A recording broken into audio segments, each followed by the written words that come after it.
Okay, so we're going to do an example together here. So what's going to happen is you're going to use the traditional algorithm to solve this problem. You'll notice now it's a three-digit number by a two-digit number. The bigger number, the number with more digits is on top in the stack, and the number with smaller digits is underneath. So what's going to happen is you're going to, I want to actually get this so I can start clicking. So you're going to find that the mission here is to calculate the product using the traditional algorithm strategy for multiplying. But first we're going to make an estimate. So when I think about an estimate, I might say, okay, well, I'm going to just go ahead and round the 874 to 900 because the 7 makes the 8 round up. So 900, and I'm going to call this 31 about a 30. Okay, so 900 times 30. I'll go ahead and write that down. So if we do 900 times 30, well, okay, I'm going to say I can find my basic fact. 9 times 3 is 27. And there's 1, 2, 3 total zeros. So my estimate here is 27,000. So then I'm going to solve it and see if my answer that I come up with is reasonable, right? If it's in the ballpark, if it's close to the estimate. So I'm going to use the numbers over here and I'm going to start dragging them here to show my work in the traditional algorithm.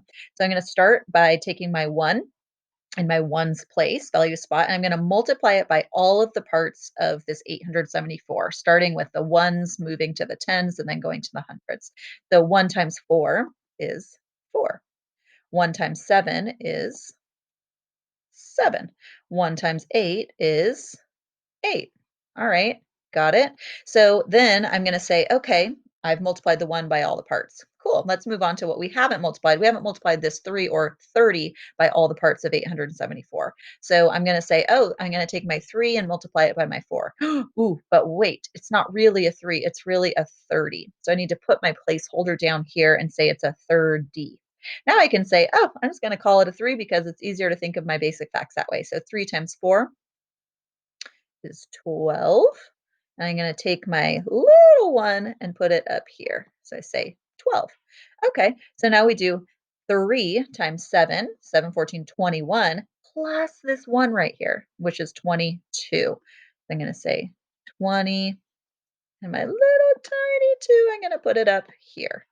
Okay. These right here are kind of fun. You can say, ooh, I used that one. I remembered to add it on, so I'm going to cross it out. Okay, cool. So now it's pretty clear where I've left off because I've crossed this out. I have my 2 up here, so I know I need to multiply my 3 by 8. 8, 16, 24 plus 2 is 26. So I'm going to say 6 here. Ooh, there's nowhere to carry my little 2, so I get to just put a big 2 down here.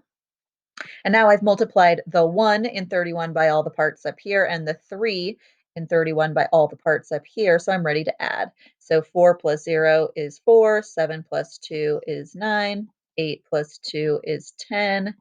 I can do this fun thing if I want and we grab a little, let me do it. Grab a little one and say, ooh, I'm going to carry it. So 6 plus 1 is 7 and 2 is just 2. Okay, so then we can ask ourselves, well, is that reasonable? Well, yeah, it's pretty close to our estimate here of 27,000. It's just actually a little bit bigger. So that is how you can use the traditional algorithm to solve a three-digit by two-digit multiplication problem.